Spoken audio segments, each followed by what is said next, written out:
کیا آپ نے سنا ہے دنیا بھر میں 40 سے 50 سال کے نوجوان اچانک مرنے لگے؟ کیا واقعی کرونا ویکسین کینسر یا ایڈز سے زیادہ خطرناک ہے؟ ڈاکٹر پیٹر جیسے ماہرین کی حیران کن باتیں اور دیہاتی لوگوں کی باتیں سچ ثابت ہو گئیں۔ آج ہم تحقیق، سچائی اور فیک نیوز کے فرق کو کھول کر رکھیں گے۔ ویڈیو کو آخر تک دیکھیں کیونکہ یہ آپ کی جان بھی بچا سکتی ہے۔ ڈاکٹر پیٹر نے دنیا کو خبردار کیا کہ کرونا ویکسین کچھ نوجوانوں کے لیے دل کے دورے اور دل کی سوزش کا باعث بن سکتی ہے، خاص طور پر mRNA ویکسین جیسے فائزر اور موڈرنا کے بعد کچھ ریئر کیسز سامنے آئے ہیں۔ وہ خود یہ نہیں کہتے کہ تمام ویکسین خطرناک ہے، بلکہ صرف اتنا کہ کچھ افراد میں نایاب اثرات دیکھے گئے ہیں۔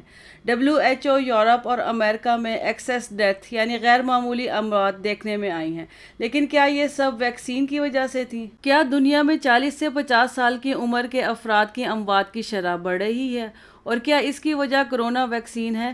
جی ہاں، کچھ ممالک میں 2021 اور 2022 کے دوران 30 سے 59 سال کی عمر کے افراد میں ایکسیس ڈیتھ یعنی متوقع سے زیادہ اموات دیکھی گئی ہیں۔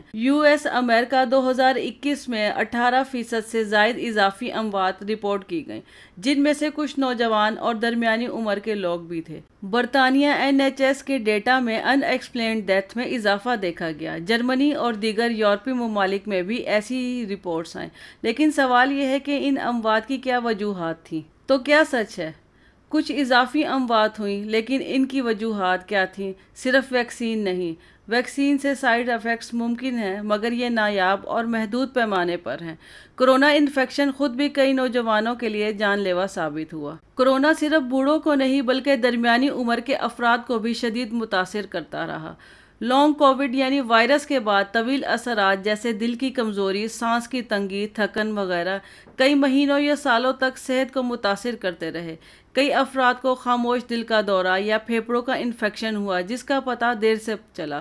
بعض لوگ وائرس کے بعد چند ہفتوں یا مہینوں بعد ہی انتقال کر گئے، جسے اکثر ویکسین سے جوڑ دیا گیا، حالانکہ اصل وجہ پچھلی کووڈ انفیکشن تھی۔ 2020 اور 2022 کے درمیان دنیا بھر میں ہسپتال صرف کرونا مریضوں پر فوکس کر رہے تھے۔ شوگر، دل، گردے یا کینسر کے مریضوں کا ہر وقت چیک اپ، آپریشن یا میڈیکل فالو اپ نہیں ہو سکا۔ کئی لوگ بر وقت علاج نہ ملنے کی وجہ سے جان کی بازی ہار گئے۔ اموات کی ایک بڑی وجہ یہ تھی کہ عام امراض کا علاج نظر انداز ہو گیا۔ کرونا ویکسین کے کچھ افراد پر دل کی سوزش یا خون کے لوتھڑے بلڈ کلوٹس جیسے اثرات دیکھے گئے۔ یہ زیادہ تر نوجوان مردوں میں تھے اور مخصوص ویکسین جیسے ایسٹرازینیکا یا mRNA ویکسین سے منسلک کیے گئے، مگر ان کی شرح انتہائی کم تھی۔ ان اموات کو بڑھا چڑھا کر سوشل میڈیا پر وائرل کر دیا گیا جس سے لوگوں میں خوف پھیل گیا۔ لاک ڈاؤن، بے روزگاری، کاروبار کا خاتمہ اور سوشل آئسولیشن کی وجہ سے ہزاروں افراد ڈپریشن کا شکار ہو گئے۔ WHO کی رپورٹ کے مطابق کرونا کے بعد خودکشی کی شرح میں اضافہ ہوا۔ دل کے دورے اور بلڈ پریشر کے کیسز بھی ذہنی دباؤ سے بڑھ گئے۔ خاص طور پر 40 سے 50 سال کی عمر کے مرد جو خاندان کی ذمہ داری اٹھاتے تھے سب سے زیادہ متاثر ہوئے۔ کچھ افراد پہلے ہی ڈائبٹیز، دل کے مرض یا کولیسٹرول کے مریض تھے۔ کرونا ویکسین کے بعد ان کی صحت مزید بگڑ گئی۔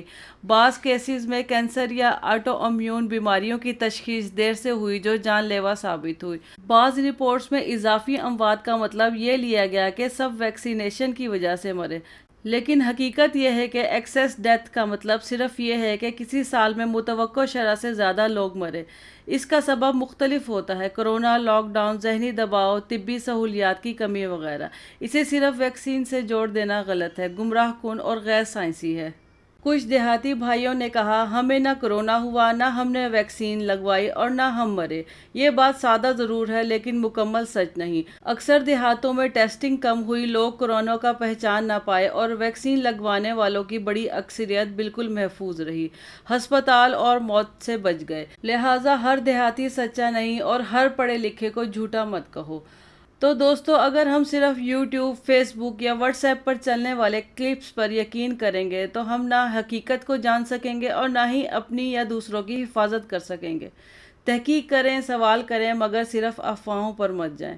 کمنٹس میں بتائیں آپ کو کرونا وائرس سے کوئی مسئلہ ہوا یا آپ کو اس سے فائدہ ہوا۔ ویڈیو کو لائک کریں، شیئر کریں اور چینل کو سبسکرائب کرنا مت بھولیں، کیونکہ ہم لاتے ہیں وہ سچ جو سب نہیں بتاتے۔